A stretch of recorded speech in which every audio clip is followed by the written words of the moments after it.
हिंदी में यूपीएससी की तैयारी से संबंधित प्रोग्राम्स को देखने के लिए सब्सक्राइब करें स्टडी IQIAS हिंदी। नमस्कार दोस्तों, इंडियन इकोनॉमी जीएस पेपर 3 के 10 इयर्स के PYQ की सीरीज़ का आज ये आखिरी वीडियो है। इसमें हम राजकोषीय नीति के बचे हुए क्वेश्चंस की चर्चा करेंगे। आपने अब तक देखा है कि हमने पिछले 14 वीडियो में पिछले 10 साल के जो आए हुए क्वेश्चंस हैं उनको डिटेल में डिस्कस किया है, कैसे आंसर फ्रेम करना है, उन आंसर्स को किस तरीके से आप बेहतर प्रेजेंट कर सकते हैं, किन किन पॉइंट्स को इंक्लूड करना है, इन सब पर हमने डिटेल चर्चा करी। आज के वीडियो में हम लोग चर्चा करेंगे राजकोषीय नीति के बचे हुए क्वेश्चंस की। आज हम लोग बात करेंगे राजकोषीय नीति के बचे हुए क्वेश्चंस की। तो अगर हम देखें तो 2017 तक के क्वेश्चंस हम लोगों ने कर लिए थे।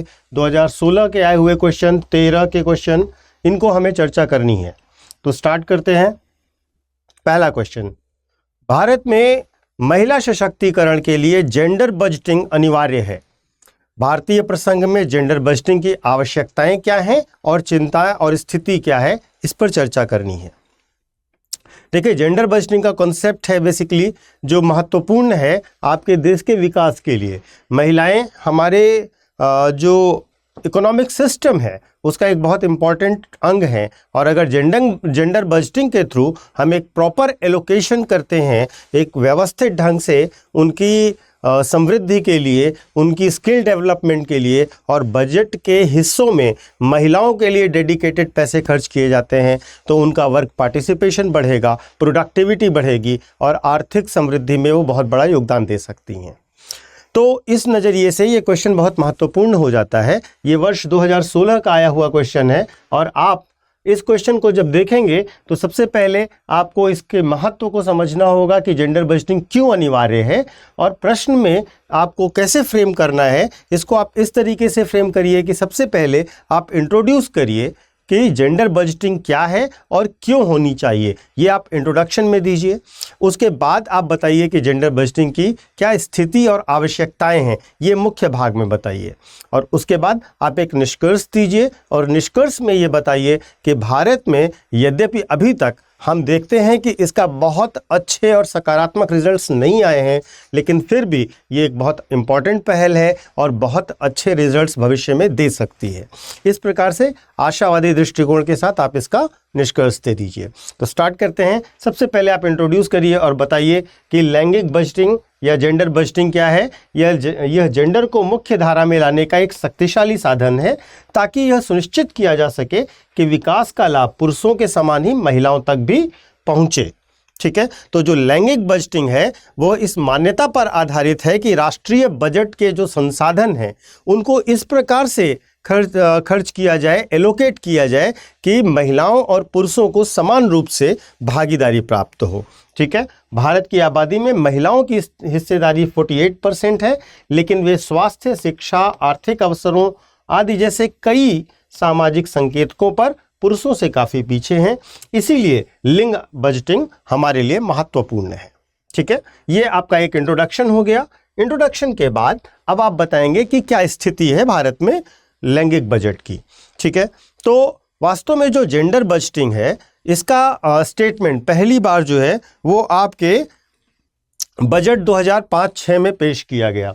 ठीक है, बजट स्टेटमेंट में पहली बार इसका मेंशन किया गया वर्ष 2005-06 में, और विभिन्न मंत्रालय और विभिन्न विभाग वित्त मंत्रालय को जानकारी प्रदान करते हैं, जिसके आधार पर जेंडर बजट स्टेटमेंट तैयार किया जाता है। ठीक है, इससे लैंगिक बजट जो परिप्रेक्ष्य है उसमें व्यय और सार्वजनिक सेवा वितरण, ठीक है, पर नज़र रखने में मदद मिलती है, और जो सभी गतिविधियां हो रही हैं जो इसमें महिलाओं को मुख्य धारा में लाने के लिए प्रयास किए जा रहे हैं, उसमें कितना संसाधनों को खर्च किया गया, किस प्रकार से संसाधनों को खर्च किया गया, इस आधार पर हम इवैल्यूएशन करते हैं, और उसके बाद उसमें सुधार के लिए जो भी प्रयास होते हैं वे सारे प्रयास किए जाते हैं। ठीक है, तो ये हमारा जेंडर बजटिंग का स्थिति है। ठीक है, इसके अलावा सभी मंत्रालय और विभागों को जेंडर बजटिंग सेल यानी कि GBC खोलने का भी निर्देश दिया गया है भारत सरकार के द्वारा। ये स्थिति है, लेकिन वास्तव में अगर हम देखें तो पिछले एक दशक से भी कम एक दशक से भी कम समय बीत चुका है, लेकिन लिंग बजट की स्थिति बहुत उत्साहजनक नहीं है। चुनौतियां क्या हैं, स्थितियां क्या हैं? तो अब तक केवल 57 मंत्रालयों और विभागों ने जीसीबी की स्थापना की है, जो कि एक मैंडेटरी प्रोविजन था कि खोलना है आपको। इसके साथ साथ पिछले दशक में कुल बजट में महिलाओं के लिए आवंटन 5.5% तक ही स्थिर रहा है। तो आप कुल बजट एलोकेशन का बहुत ही मिनिमम पोर्शन कर रहे हैं जेंडर बजट पर, जो कि उसकी उपादेयता पर ही प्रश्न उठा देता है। इसके साथ साथ प्रस्तुत अनुदान की कुल मांग का केवल लगभग 30% ही लिंग बजट के विवरण में दर्शाया जाता है। तो ये कमियां हैं हमारे देश में लैंगिक बजट की स्थिति को लेकर। ठीक है, अब जेंडर बजटिंग की क्या आवश्यकता है और क्या महत्व है, इस पर हम चर्चा करेंगे। तो सबसे पहले आप देखिए कि आप बता सकते हैं कि भारत में महिलाओं से संबंधित कई ऐसे मुद्दे हैं जिन पर लिंग आधारित बजट से अंकुश लगाने में मदद मिलेगी। जैसे कि निर्भया कोष की स्थापना की गई थी। यह विशिष्ट बजटीय आवंटन था महिलाओं की सुरक्षा के लिए, और आपको इसकी स्थिति का अंदाजा होगा कि इसमें जो बजट आवंटन होता है वह भी सरकार पूरा खर्च नहीं करती। ठीक है, तो दूसरी चीज, लिंग बजट का उद्देश्य कार्यक्रमों और योजनाओं के लिए संसाधनों का आवंटन करके समाज को लिंग समान बनाना है, जिससे किसी विशेष लिंग के प्रति विद्यमान पूर्वाग्रह कम हो जाएगा या समाप्त हो जाएगा। ठीक है, जब वे सशक्त हो जाएंगी तो निश्चित तौर पर लैंगिक पूर्वाग्रहों को कम करने में और समाप्त करने में हमें मदद मिलनी है। महिलाओं में साक्षरता दर 65% है, जबकि अगर आप देखें तो संसद में महिलाओं का प्रतिनिधित्व तो केवल 11% के आसपास रहता है। श्रम बल में इनकी भागीदारी केवल 33% है। इसीलिए लिंग आधारित बजट के माध्यम से वित्तीय आवंटन को महिला सशक्तिकरण हेतु सुनिश्चित करने के लिए एक शक्तिशाली उपकरण के रूप में हम मान्यता देते हैं। इसके साथ आप ये भी बता सकते हैं कि जेंडर बजटिंग एक तरह से यह आकलन करने में मदद करती है कि क्षेत्र की नीति किस हद तक पहले चरण में वर्णित जेंडर मुद्दों और अंतरालों को संबोधित करती है। इस प्रकार जेंडर संवेदनशील नीतियों और कार्यक्रमों को लागू करने में मदद मिलती है।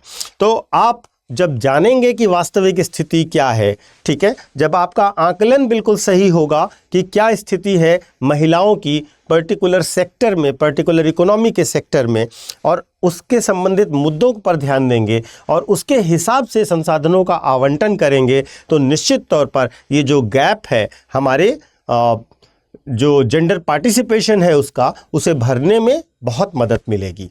तो इसलिए ये बहुत महत्वपूर्ण है।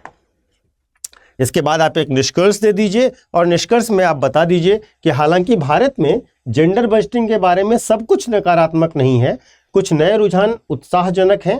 पिछले कुछ वर्षों में एक सकारात्मक प्रवृत्ति वित्त मंत्रालय द्वारा आयोजित बजट पूर्व परामर्श रही है, जिसका उद्देश्य यह सुनिश्चित करना है कि बजट बनाने की प्रक्रिया में महिलाओं की आवाज़ भी सुनी जाए। तो ये आपने हाल फिलहाल में देखा होगा कि बजट से पहले अलग अलग सेक्टर से, अलग अलग हित समूहों से, अलग अलग इंटरेस्ट ग्रुप से सरकार कंसल्टेशन करती है। उसमें महिलाओं से भी कंसल्टेशन करती है, जिससे उनके हितों, उनके मुद्दों, उनके लिए आवश्यकताओं, इन पर ध्यान दिया जा सके। तो ये एक सकारात्मक पहल है। इस प्रकार से आप इसका निष्कर्ष दे सकते हैं।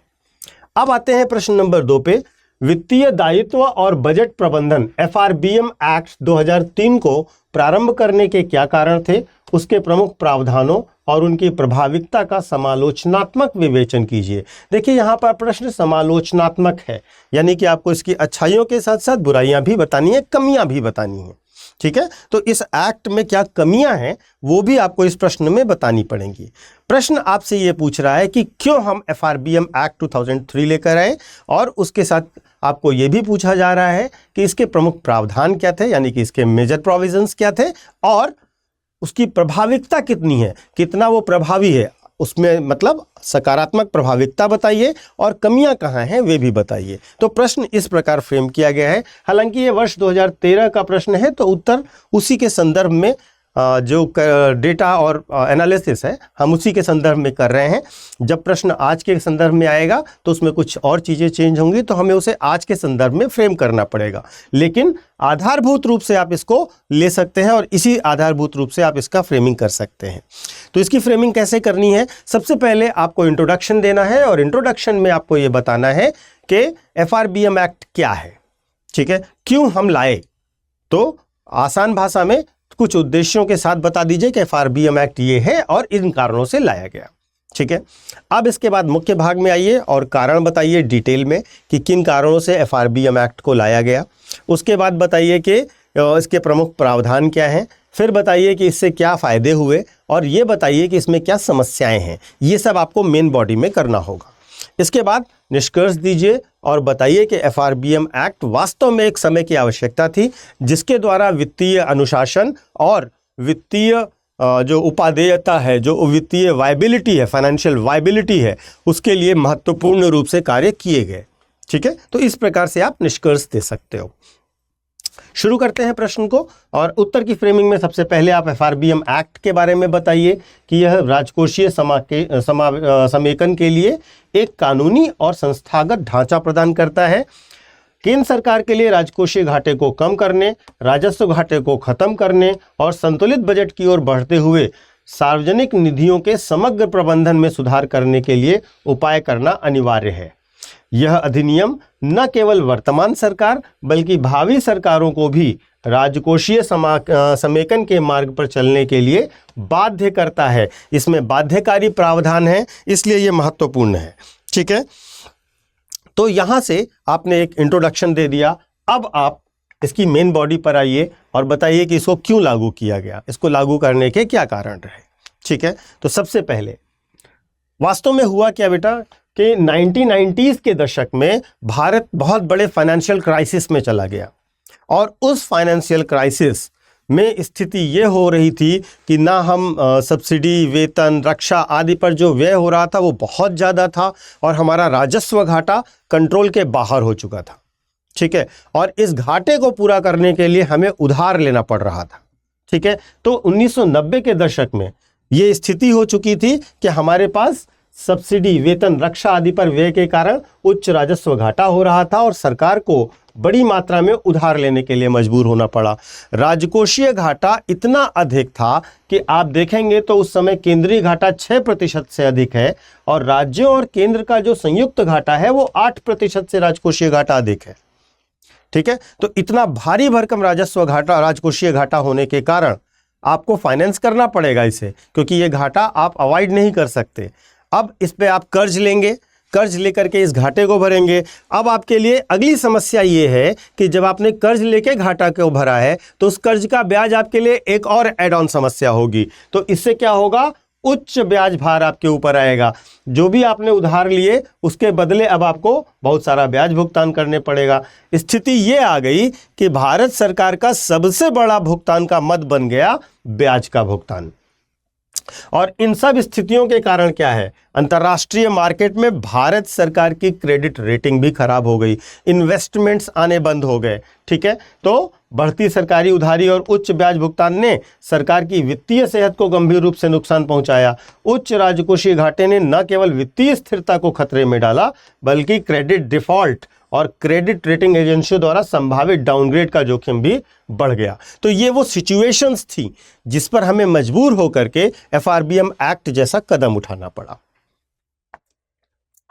अब इस एक्ट की मुख्य विशेषताएं क्या थी, बस यहां पर ही आपको थोड़ा सा एक दो पॉइंट्स ऐसे होंगे जो उस समय के होंगे, बाकी सारी चीजें तो अपडेटेड हैं। जैसे सबसे पहली चीज ये थी कि मार्च 2021 तक राजकोषीय घाटे को सकल घरेलू उत्पाद के 3% तक सीमित रखना था, ये पहला लक्ष्य था। इसके बाद 2024-25 तक केंद्रीय ऋण को सकल घरेलू उत्पाद के 40% तक सीमित करना था। इसमें यह अनिवार्य किया गया कि प्रतिवर्ष संसद में बजट दस्तावेजों के साथ कुछ और दस्तावेज आपको पेश करने होंगे वित्त मंत्री को, और वे हैं माइक्रो इकोनॉमिक फ्रेमवर्क स्टेटमेंट, मध्यम अवधि राजकोषीय नीति वक्तव्य और राजकोषीय नीति रणनीति वक्तव्य। इन तीनों डॉक्यूमेंट्स को आपको बजट के साथ पेश करना पड़ेगा। ये ऐड ऑन किया गया इस एक्ट में, ठीक है। अब इसकी कमियों को समझिएगा, ठीक है।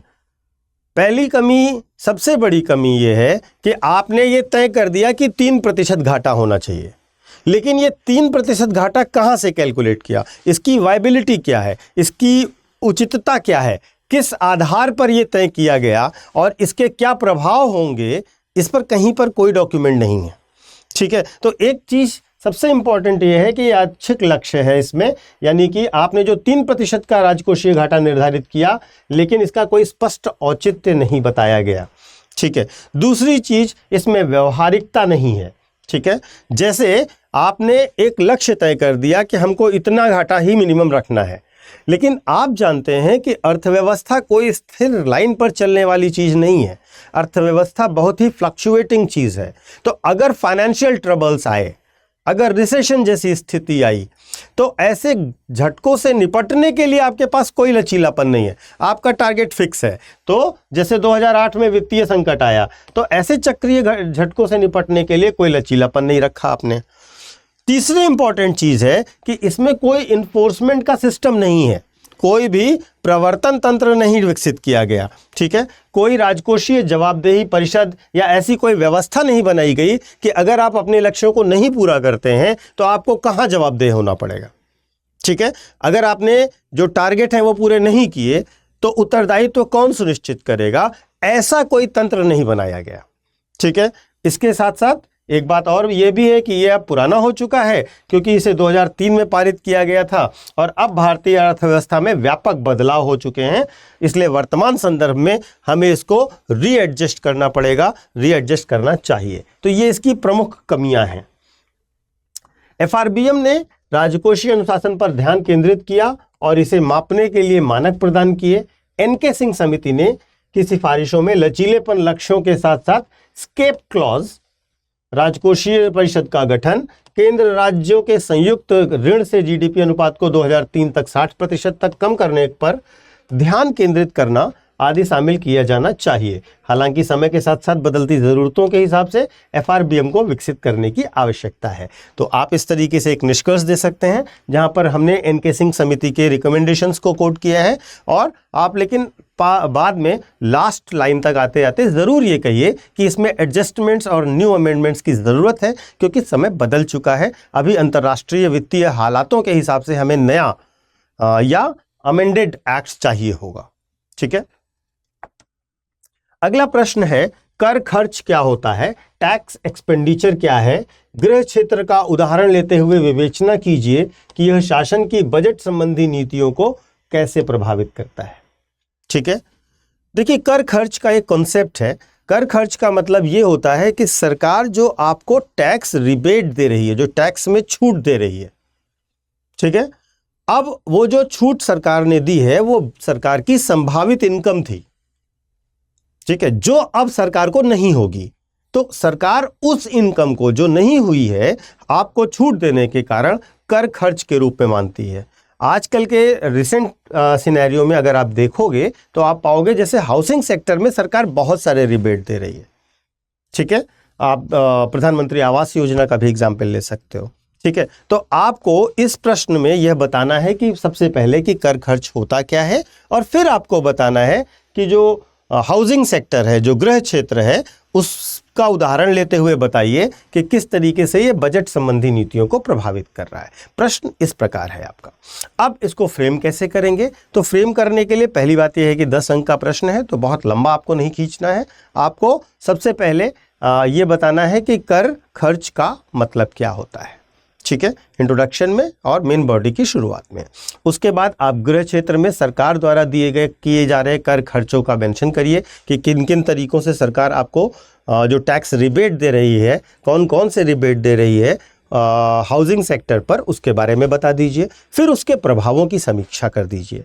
उसके बाद आप एक कंक्लूजन दीजिए और इसको बैलेंस वे में बताइए कि कर खर्च आवश्यक भी है, लेकिन ये सरकार पर बोझ भी है।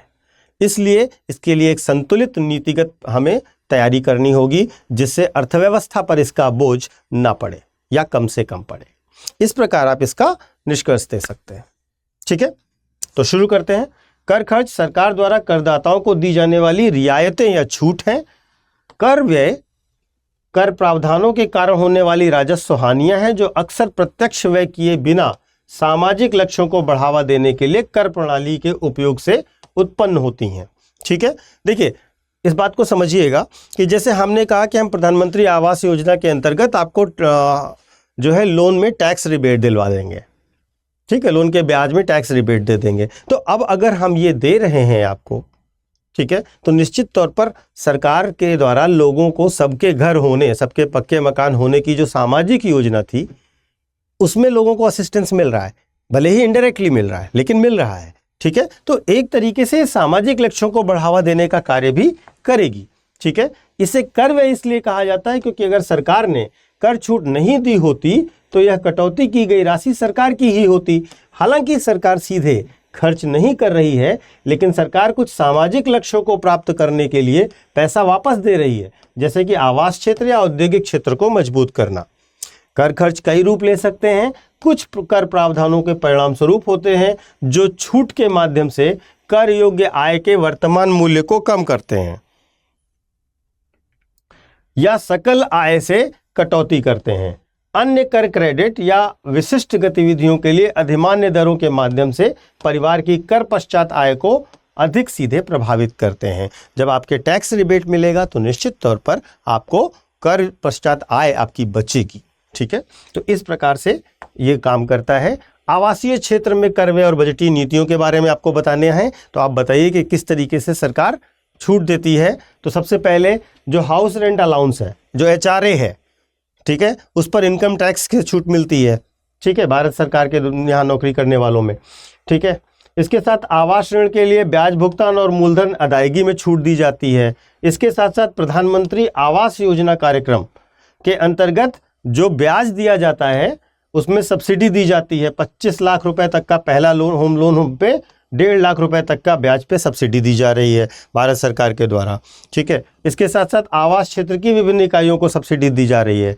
इस प्रकार कर व्यय को दीर्घावधि में विकास और कर राजस्व को बढ़ावा देने के एक तरीके के रूप में देखा जाता है। हालांकि वर्तमान में इसमें कम राजस्व प्राप्त होता है, लेकिन यह भविष्य के लिए एक बेहतर कर राजस्व भी बनाएगा और विकास भी करेगा। क्योंकि जब लोगों के पास, जैसे हम हाउसिंग का ही एग्जाम्पल लें, जब लोगों के पास अपना मकान होगा तो निश्चित तौर पर वे स्टेबल होंगे, वे अधिक इनकम अर्न करने पर ध्यान देंगे। अब भविष्य में जब विकसित अवस्था आएगी तो हम बेहतर टैक्स भी ले सकते हैं और देश के विकास की अवसंरचनात्मक आवश्यकताओं को पूरा भी कर सकते हैं। इस प्रकार अपने उत्तर को कंक्लूड कर दीजिए।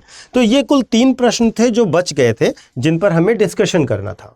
आज हमने आपको पूरे 10 साल के इंडियन इकोनॉमी यानी GS पेपर 3 के इंडियन इकोनॉमी के सेगमेंट के सारे आए हुए क्वेश्चंस अब तक के डिस्कस कर दिए हैं।